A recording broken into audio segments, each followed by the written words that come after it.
Hi guys, welcome to Mupalai Training Academy. So guys, வந்து எல்லாருமே ஆவலா எதிர்பார்த்துட்டு இருந்த ஒரு வீடியோ தான் இது. என்ன அப்படின்னு பாத்தீங்கன்னா, வரக்கூடிய எஸ்ஐ தேர்வுக்கு நம்ம எப்படிலாம் ப்ரிப்பேர் ஆகணும், அதுக்கான ஒரு ப்ளூ பிரிண்ட் வந்து நான் உனக்கு கொடுக்க போறேன். ஸோ 2022ல தேர்வினுடைய பேட்டர்னை மாற்றும் பொழுது TNUSRB போர்டுடைய தரப்பால வந்து வெளியிடப்பட்ட ஒரு மாதிரி வினாத்தாள்ல கேட்கப்பட்ட கேள்விகளுடைய எண்ணிக்கை போலவே தான் 2022ல கேட்கப்பட்ட மாதிரி, அதாவது ஒரிஜினல் கொஸ்டின் பேப்பர் வந்து ரெப்ளிகேட் ஆச்சா, அதாவது மாதிரி வினா மாடல் கொஸ்டின் பேப்பர் நம்ம எவ்வளவு கொஸ்டின்ஸ் வச்சிருந்தானோ அதே அளவு क्वेश्चन பேட்டர்ன்ஸ்ல தான் அலோகேட் பண்ணிருந்தாங்களா ஒரிஜினல் क्वेश्चन பேப்பர்லயும் அப்படின்னு சொல்லிட்டு நிறைய பேருக்கு அந்த கம்பேரிசன் இருக்கும். சோ 2022 மாடல் क्वेश्चन பேப்பர்ல எவ்வளவு क्वेश्चंस கேட்டிருக்காங்க, அப்ப ஹிஸ்டரினா எவ்வளவு क्वेश्चंस கேட்டாங்க, அதே அளவு தான் அங்கேயும் ஹிஸ்டரி கேட்டாங்களா, எகனாமிக்ஸ்னா எவ்வளவு கேட்டிருந்தாங்க, அதே அளவு தான் எகனாமிக்ஸ் ஒரிஜினல் क्वेश्चन பேப்பர்லயும் கேட்டாங்களா, இந்த மாதிரி நிறைய டவுட்ஸ் இருக்கும். அதற்கான விளக்கம்லாம் தான் இந்த வீடியோல. அது மட்டும் இல்லாம நமக்கு என்னென்ன சப்ஜெக்ட்ஸ் வந்து மாடல் क्वेश्चन பேப்பர்ல காமிச்சிருந்தாங்க ஜிகேல, அதுல எவ்வளவு क्वेश्चंस கேட்டிருந்தாங்க, அதே அளவு क्वेश्चन பேட்டர்ன் எப்படி இங்க வந்திருக்கு, இது எல்லாத்தையுமே பார்த்துக்க போறோம். 2023 இது எவ்வளவு வரதுக்கு வாய்ப்புகள் இருக்கு, அதனால இந்த சப்ஜெக்ட்டுக்கு நம்ம முக்கியத்துவம் கொடுத்தா நமக்கு இந்த எக்ஸாம் ஓரளவுக்கு ஈஸியா மாறும் அப்படின்றதெல்லாம் அனலைஸ் பண்ணி நம்ம படிக்க நம்மளுடைய ப்ரிப்பரேஷனை ஸ்டார்ட் பண்ண போறோம். ஆல்ரெடி ஸ்டார்ட் பண்ணிட்டு இருப்பீங்க, இன்னும் கொஞ்சம் உத்வேகத்தோட ஸ்டார்ட் பண்றதுக்காக தான் இந்த ஒரு செஷன். சோ மறக்காம வீடியோவை பாருங்க, ஃபுல்லா ஸ்கிப் பண்ணாம. இதோட ப்ளூ பிரிண்ட்டை நீ அனலைஸ் பண்ணிட்டேனா, ப்ளூ பிரிண்ட்ன்றது என்ன, ஒரு இது வந்து கத்தி படத்துல வர மாதிரி தலைகீழ குனிஞ்சு பார்த்து அப்படியே கண்ணு முன்னாடி தெரியுதுல, ஆனா ஒரு ஒரிஜினல் போராளியான உனக்கு அப்படிலாம் தான் தெரியணும். அப்படியே அறிவியல் தான், அப்படியே அறிவியல் படங்கள்லாம் ஓடணும் கண்ணு முன்னாடி, வரலாறுனா ராஜாக்கள்லாம் வந்து போர் புரிஞ்சதெல்லாம் கண்ணு முன்னாடி இமேஜினேஷனா ஓடணும். அப்படிலாம் ஒன்னாதான் நீ காவலனா வரதுக்கு முழு தகுதியும் திறமையும் இருக்குன்னு நான் நம்புறேன். சோ அதெல்லாம் உனக்கு ஆல்ரெடி நடந்துகிட்டு இருக்குதுன்றதையும் நான் நம்புறேன். ஓகேவா? சோ ப்ளூ பிரிண்ட்டுக்குள்ள நம்ம போயிடலாம், என்னென்ன இருக்குன்றதை தெரிஞ்சுப்போம். சோ நான் 3 காலம் கொடுத்திருக்கேன். மாடல் क्वेश्चन பேப்பர் நல்லா பாத்துக்கோங்க, மாடல் क्वेश्चन பேப்பர் 2022 2023, அதாவது எப்படி கேட்கிறதுக்கு வாய்ப்பு இருக்கு அப்படின்றத இங்க நான் உனக்கு எழுதி காமிக்க போறேன். சோ ஃபர்ஸ்ட் முதல்ல தெரிஞ்சுக்கோங்க, சப்ஜெக்ட் வைஸ் நமக்கு பாத்தீங்கன்னா இத்தனை சப்ஜெக்ட்ல இருந்து ஜிகேல क्वेश्चंस வரதுக்கு வாய்ப்புகள் இருக்கு. அதாவது 1 2 3 4 5 6 7 8. அது என்னப்பா 8 அப்படின்னு பார்க்கும்போது அறிவியலை மொத்தம் 3 வகையா பிரிக்கிறேன். ஒன்னு பிசிக்ஸ், கெமிஸ்ட்ரி, இன்னொன்னு உயிரியல். ஆனா நம்மளுடைய மாடல் क्वेश्चन பேப்பரை பொறுத்தவரையும் உயிரியலையே அவங்க என்ன பண்ணிருப்பாங்க, 3ஆ பிரிச்சிருப்பாங்க. உயிரியல்லையே diet and nutrition, environment and ecology அப்படின்னு பிரிச்சிருப்பாங்க. சோ இதுவும் வந்து பாத்தீங்கன்னா உயிரியல்ல ஒரு பகுதி தானே தவிர அதை தனியா நம்ம பிரிச்சு பார்க்க முடியாது. Diet, nutrition, environment and ecology கூட வந்து என்னது, உயிரியல்ல ஒரு பகுதி தான். அப்ப அறிவியலை சேர்ந்தவரை இந்த 3 பகுதிகள் இருக்கு. சோ அந்த 3 பகுதிகளிலும் பாத்தீங்கன்னா டோட்டலா பிசிக்ஸ்னு எடுத்துக்கிட்டீங்கன்னா மாடல் क्वेश्चन பேப்பர்ல அவங்க ஒதுக்கப்பட்டது எவ்வளவுன்னு பாத்தீங்கன்னா 10, கிட்டத்தட்ட 10 क्वेश्चन பிசிக்ஸ்ல இருந்து கேட்பேன் அப்படின்ற மாதிரி சொல்லியிருந்தாங்க. 2022 ஒரிஜினல் क्वेश्चन பேப்பர்ல 11 क्वेश्चन பிசிக்ஸ்ல இருந்து வந்திருந்தது. ஓகே, 11 क्वेश्चन கிட்டத்தட்ட. அதுலயும் ஒரு क्वेश्चन வந்து பாத்தீங்கன்னா கிட்டத்தட்ட கெமிஸ்ட்ரி மாதிரியே தான் இருக்கும், ஆனாலும் அது பிசிக்ஸ்ல தான் சேரும். சோ 10 क्वेश्चन பிசிக்ஸ்ல இருந்து வந்திருந்தது, கேட்கறதா சொல்லியிருந்தாங்க. ஆனா 11 क्वेश्चन, ஒரு क्वेश्चन எக்ஸ்ட்ராவே கேட்டாங்க. கெமிஸ்ட்ரியில இருந்து பாத்தீங்கன்னா 5 क्वेश्चनக்கான வாய்ப்புகளை மாடல் क्वेश्चन பேப்பர்ல அவங்க டிக்ளேர் பண்ணிருந்தாங்க.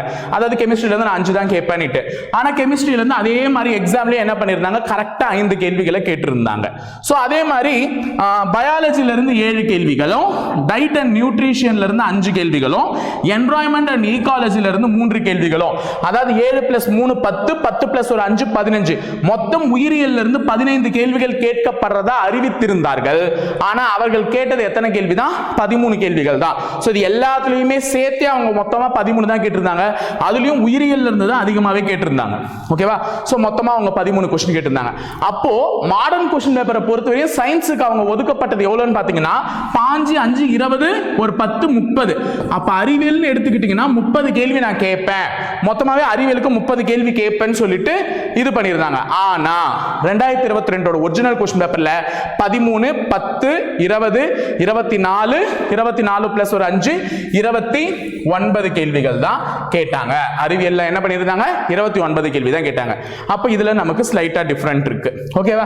சோ அறிவியலை பொறுத்தவரை 30 கேள்வி 29 கேள்வியா மாறுச்சு. சோ இதை வச்சு தெரிஞ்சுக்கோங்க. அப்ப அறிவியல் நீ அதிகமா முக்கியத்துவம் கொடுத்து படிக்க வேண்டியது உயிரியல். இந்த வருஷத்துக்கு நீ முக்கியத்துவம் கொடுக்க வேண்டியது உயிரியல், அதற்கு அடுத்தது இயற்பியல், அதற்கு அடுத்தது தான் எது, கெமிஸ்ட்ரி. அப்ப இந்த ஆர்டர்ல தான் உன்னுடைய ப்ரிப்பரேஷன் இருக்கணும். சோ ஈக்குவலா உயிரியல் இயற்பியல் இது மாத்தி மாத்தி படிச்சுக்கலாம், ஏன்னா அது ஓரளவுக்கு இன்ட்ரெஸ்டிங்காவும் இருக்கும். கெமிஸ்ட்ரி சில பேருக்கு வேகா தான் போகும், இன்ட்ரெஸ்டா கெமிஸ்ட்ரி டிபார்ட்மெண்ட் படிச்சவங்களுக்கு இன்ட்ரெஸ்டா இருக்கும். சோ கெமிஸ்ட்ரி லாஸ்டா ஒத்தி போட்டு அது கடைசியாவே படிங்க. சோ இது உன்னுடைய சயின்ஸை பத்தினது. சோஷியலை பொறுத்தவரை 4 விதமா இருந்தது. ஒன்னு வரலாறு, ஒன்னு பாலிட்டி, ஒன்னு புவியியல் ஜியோகிராஃபி, இன்னொன்னு எக்கனாமிக்ஸ் பொருளாதாரம். சோ இங்க வந்து பாருங்க, ஹிஸ்டரியில 10 கேள்வி கேட்பேன்னாங்க, அதே மாதிரி ஹிஸ்டரியிலும் 10 கேள்வி. மாடல் क्वेश्चन பேப்பர்ல ஹிஸ்டரிக்கு அலோகேட் பண்ணியிருந்த மார்க் 10. சோ அதே மாதிரி 10 கேள்வி தான் ஒரிஜினல் क्वेश्चन பேப்பர்லயும் கேட்டிருந்தாங்க. சோ பாலிட்டியில 10 क्वेश्चन, சோ அதே மாதிரி பாலிட்டியில 10 क्वेश्चन வந்து ஒரிஜினல் क्वेश्चन பேப்பர்லயுமே வந்திருந்தது. ஜியோகிராஃபியில 10 கேள்வி கேட்கறதா சொல்லியிருந்தாங்க. ஆனா ஒரிஜினல் क्वेश्चन பேப்பர்ல எத்தனை கேள்வி தான் கேட்க முடிந்தது அவர்களால? 9 கேள்வி தான் கேட்க முடிந்தது. அதுல இருந்து ஒரு கேள்வியை கடன் வாங்கி எதுல கேட்டாங்க? எக்கனாமிக்ஸ். எக்கனாமிக்ஸ்ல 5 தான் கேட்கறேன்னு சொல்லியிருந்தாங்க. ஆனா எக்கனாமிக்ஸ்ல இருந்து 6 கேள்வி கேட்டு விட்டாங்க. அப்ப ஆக மொத்தம் 10 10 10 5 35 கேள்விகள் வரலாறுல இருந்து, அதாவது சமூக அறிவியல் பாடப்பிரிவுகள்ல இருந்து 35 கேள்விகள் கேட்கறதா சொல்லியிருந்தாங்க. அதே மாதிரியே 35 கேள்விகள் கேட்டாங்க. 35 கேள்விகள் கேட்டுட்டாங்க. ஆனா அந்த 35 கேள்விகளுமே இந்த ஜியோகிராஃபி அண்ட் இதுல எக்கனாமிக்ஸ்ல வந்து ஒரு கேள்வி மாறி மாறி வந்துருச்சு. ஆக மொத்தம் 35 கேட்டாங்க. சோ இதுல இம்பார்ட்டன்ட்னு பாத்தீங்கன்னா இந்த ரெண்டுமே ஈக்குவல், கிட்டத்தட்ட மூணுமே ஈக்குவல் இம்பார்ட்டன்ஸ் தான். எக்கனாமிக்ஸ் தான் least important topic in social science subject. அப்ப பொருளாதாரத்தை கடைசியில படிச்சு முடிச்சிடுங்க. ரிமைனிங் இன்னொரு முக்கியமான விஷயம், எல்லாமே பெரும்பாலான கேள்விகள் 6வதுல இருந்து 10வது புக்குக்குள்ளேயே முடிஞ்சிட்டு இருந்தது. நம்ம 11வது 12வது ரிஸ்க் எடுத்து படிக்கிற அளவுக்கே போன வருஷம் क्वेश्चन பேப்பரை வைக்கல. ஆனா இந்த வருஷம் அப்படி இருக்கணும் நம்மளால சொல்ல வாக்குறுதி கொடுக்க முடியாது. ஆனாலும் நம்ம 6th to 10th நல்லா படிச்சாலே ஈஸியா क्वेश्चंस அட்டெண்ட் பண்ற மாதிரி தான் क्वेश्चन பேப்பர் செட் பண்ணுவாங்க. சோ இந்த 30 கேள்விகள், அதாவது நம்ம ஹிஸ்டரி, ஜியோகிராஃபி அண்ட் பாலிட்டிக்கு அதிக இம்பார்ட்டன்ஸ் கொடுக்கணும். என்ன பொறுத்தவரை அதுல எதுல நீ கொடுத்துருனா பாலிட்டிக்கும் ஜியோகிராஃபிக்கும் அதிக இம்பார்ட்டன்ஸ் கொடுத்துரு. நான் ஏன் சொல்றேன்னா, ஹிஸ்டரி படிக்கிறதுக்கு கூட கொஞ்சம் நேரம் வேக் ஆகும். ஐயோ என்னடா ஹிஸ்டரியா, ஐயோ யார் வந்தாங்க, யார் கொன்னாங்க, யார் ஜெயிச்சாங்க போனாங்க, போர் என்ன நடந்துச்சு, ஏன் இது நடந்துச்சு, மாடர்ன் இந்தியாவில் யார் நிறைய இருக்கு. ஹிஸ்டரியை பொறுத்தவரை ஏன்ஷியன்ட் இருக்கு, மெடிவல் இருக்கு, மாடர்ன் இருக்கு. 3 விதமான பகுதிகளை நீ படிக்கணும். அதுக்கு பதில் நீ வந்து என்ன படிச்சுட்டு போயிடலாம், அரசியல் அமைப்பையும் புவியியலையும் படிச்சுட்டு ஈஸியா போயிடலாம். ஸோ ஓரளவுக்கு இன்ட்ரெஸ்டிங்காகவும் இருக்கும் படிக்கும். சோ இந்த ரெண்டுத்தையும் படிச்சுட்டு அதுக்கு அடுத்தது வரலாறுக்கு முக்கியத்துவம் கொடுத்துட்டு அதுக்கு அடுத்தது எக்கனாமிக்ஸ்க்கு முக்கியத்துவம் கொடு. சோ நிறைய பேர் கேட்பீங்க, இந்த ப்ளூ பிரிண்ட ஷெட்யூல்ல வைங்க, அதை பிடிஎஃபா கொடுங்க, நாங்க வந்து பயனடைவோம் அப்படின்னு. நான் அகைன் பிடிஎஃப் கொடுத்தா நீ வாங்கி டவுன்லோட் பண்ணி ஒரு வாரமா போட்டு போயிட்டே இருப்பேன். சோ இதை ஒரு நோட்ல எழுதி வை, உன்னுடைய நோட்ல ஃப்ரண்ட் பேஜ்ல எழுதி வை. ஒரு நாளும் நீ ப்ரிப்பரேஷனுக்கு திருப்பும் போது இந்த ப்ளூ பிரிண்ட பார்த்து பார்த்து பார்த்து பார்த்து பழக்கப்பட்டாதான் இந்த சப்ஜெக்ட்க்கு அதிக இம்பார்ட்டன்ஸ் கொடுக்கணும்னு மைண்டுக்கே ஆட்டோமேட்டிக்கா புரிய ஆரம்பிக்கும். சோ எடுத்து நோட்ல எழுத ஆரம்பி. அதனாலதான் 1 by 1 நடத்திக்கிட்டு இருக்கேன். சோ லாஸ்டா ஜிகே அண்ட் கரண்ட் அஃபேர், பொது அறிவு மற்றும் நடப்பு நிகழ்வுகள்ல இருந்து 15 கேள்விகள் கேட்கிறதா அவர்கள் மாடல் क्वेश्चन பேப்பர்ல வாக்குறுதி கொடுத்திருந்தாங்க. ஆனா அவர்கள் கேட்டது 16 क्वेश्चन. சார் எப்படி சார் 16னா, ஒரு சிலர் பார்க்கும்போது அதெல்லாம் ஜிகேல சேரும். ஆனா நமக்கு அது ஏதோ சப்ஜெக்ட் क्वेश्चन மாதிரியே இருக்கும். இப்போ ஃபார் எக்ஸாம்பிள் சுதந்திரம் அடைந்தது அதெல்லாம் கேட்டிருந்தாங்க. அதெல்லாம் வந்து எக்ஸாம்பிள் ஜிகேல தான் வந்திருக்கும். இந்த நாட்டுக்கு சுதந்திரம் கிடைச்சது எப்போ, அதெல்லாமே. ஸோ அது எல்லாமே வந்து நமக்கு ஜிகே அண்டர்ல கவர் ஆகிறதுனால அதெல்லாம் ஜிகே கீழே எடுத்திருக்கேன். So 16 questions from GK and current அஃபேர்ஸ்ல இருந்து கேட்டிருந்தாங்க.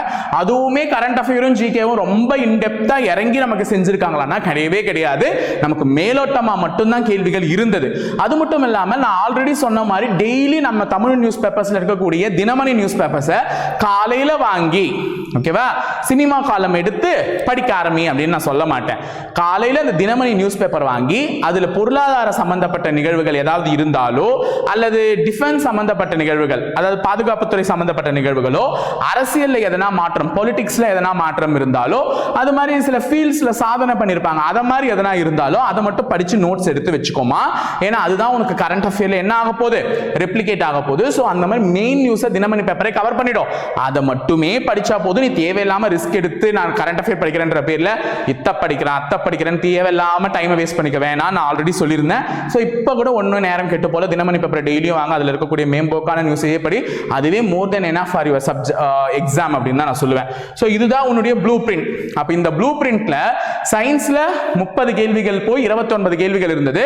ஹிஸ்டரி, அதாவது சோஷியல் சயின்ஸ் சப்ஜெக்ட்ல 30 கேள்விகள் இருந்தது. Current அஃபேர்ல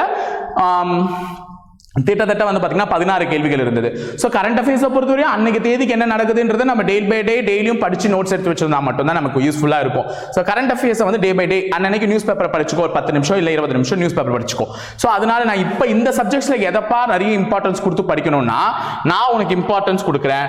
you will give a first importance to polity. ஏன்னா கொஞ்சம் படிக்கவும் இன்ட்ரெஸ்டா இருக்கும், ஓரளவுக்கு ஈஸியாகவும் இருக்கும். First importance polity. செகண்ட் வந்து பாத்தீங்கன்னா பிசிக்ஸ். ஓகேவா, செகண்ட் இம்பார்ட்டன்ஸ் எதுக்கு கொடுக்கலாம், பிசிக்ஸ்க்கு கொடுக்கலாம். ஓகேவா? செகண்ட் இம்பார்ட்டன்ஸ் வந்து பிசிக்ஸ் கொடுக்கலாம். இயற்பியல் ஓரளவுக்கு ஈஸியா இருக்கும். Third importance geography. தேர்ட் வந்து geography. Fourth biology. Fifth chemistry. Sixth history. Seventh economics. So இந்த ஆர்டர்ல நீ கொடுத்து படிக்கும் பொழுது ஈஸியாகவும் இருக்கும், சப்ஜெக்ட்ஸை எளிமையாகவும் கவர் பண்ண முடியும். ஸோ நான் டெய்லியும் சோஷியலும் படிக்க போறேன் சார், ஹிஸ்டரியும் சயின்ஸையும் படிக்க போறேன் சார்னா ஃபர்ஸ்ட் நீ பாலிட்டியையும் பிசிக்ஸையும் ஒன்னா தொடங்கும். பிபி ஓகேவா? பிபி ஊதி நல்ல நாதஸ்வரம் ஆரம்பிப்பாங்களா அந்த மாதிரி ஃபர்ஸ்ட் பிபி ஆரம்பி. பாலிட்டியையும் பிசிக்ஸையும் ஒன்னா ஆரம்பி. அடுத்தது அது சைட் பை சைட் முடிக்கும் போது அடுத்தது ஜியோகிராஃபி. எதை நீ முடிக்கிறோ அதுக்கு அடுத்த இம்பார்ட்டன்ஸ் இந்த மாதிரி கொடுத்துக்கோ. ஃபார் எக்ஸாம்பிள் பிசிக்ஸ் நீ முதலே முடிச்சுட்டா அடுத்தது ஜியோகிராஃபி எடுத்து தொட ஆரம்பி. ஸோ இந்த மாதிரி போயிட்டு போ, ஈஸியா இருக்கும். ஸோ என்னுடைய அசம்ஷன் பண்ணி இந்த வருஷமும் இதே அளவுக்கு கேள்விகள் தான் அதுல ரெப்ளிகேட் ஆகும். ஏறத்தாழ திருப்பி ஒரிஜினலா சொன்ன மாதிரி இதுல 10, இதுல 5, இதுல 15 கேள்விகள் இப்படியே ரெப்ளிகேட் ஆயிட்டு ஏறத்தாழ அவங்க சயின்ஸ்ல எத்தனை ஃபிகர்ல ரவுண்ட் ஆஃப் பண்ணுவாங்க, 30 கேள்வி வர மாதிரி ரவுண்ட் ஆஃப் பண்ணி விடுவாங்க. சோ அதே மாதிரி ஹிஸ்டரி எடுத்துக்கிட்டீங்கன்னா சேம் 10, 10, 10, 5 இதை எடுத்துட்டு வந்து கரண்ட் அஃபேர்ல கண்டிப்பா 15 கேள்விகள் இந்த வருடமும் கேட்பதற்கான வாய்ப்புகள் இருக்கு. ஏன்னா மாதிரி வினாத்தாளுக்கும் ஒரிஜினல் வினாத்தாளுக்குமே கேள்விகள் அந்த அளவுக்கு வித்தியாசத்தை ஏற்படுத்தல அவங்க. சோ அதனால இந்த வருஷமும் கேள்வித்தாள்கள்ல அதிக அளவுல மாற்றம் எடுத்துட்டு வர மாட்டாங்க. எப்படி ஒரு மாதிரி வினாத்தாள் அவர்கள் கேள்விகளுடைய பங்கீட கொடுத்திருக்காங்களோ அதே அளவு கேள்விகளுடைய பங்கீட தான் எதுக்கு எடுத்துட்டு வருவாங்க இந்த வருஷ கேள்வித்தாளையும் எதிர்பார்க்கலாம். அதனால இந்த ப்ளூ பிரிண்ட் எடுத்து உன்னுடைய நோட்ல ஃப்ரண்ட் சைடுல நோட் பண்ணி வச்சுக்கோ. டெய்லி நீ ரிப்பீட்டடா நீ படிக்கும்போது இந்த சப்ஜெக்ட்டுக்கு தான் இம்பார்ட்டன்ஸ் கொடுக்கணும்னு உன் மனசுக்கும் மூளைக்கும் மறுபடியும் அது போய் சொல்லதான் நீ ஆட்டோமேட்டிக்கா நல்லாவே படிக்க ஸ்டார்ட் பண்ணுவ. சோ காவலர்களே ப்ளூ பிரிண்ட்டும் ரிலீஸ் ஆயிடுச்சு. இதுக்கப்புறம் நீ தான் படிக்கணும், எப்படி படிக்கணும்ன்றதை நீ தான் டிசைட் பண்ணணும். சோ டிசைட் பண்ணி ஒழுங்கா உன் வாழ்க்கையை மாத்திக்கிறதுக்கான ஒரு பாதையில நாங்க டார்ச் லைட்டா வர்றதுக்கு ரெடியா இருக்கும். நீ நடக்க தயாராகுன்னு தான் நான் சொல்லிக்கிறேன். சோ இணைந்திருங்கள் காவலர்களே, தொடர்ந்து பயணிப்போம் முப்படை பயிற்சி மையத்துடன். நன்றி, வணக்கம்.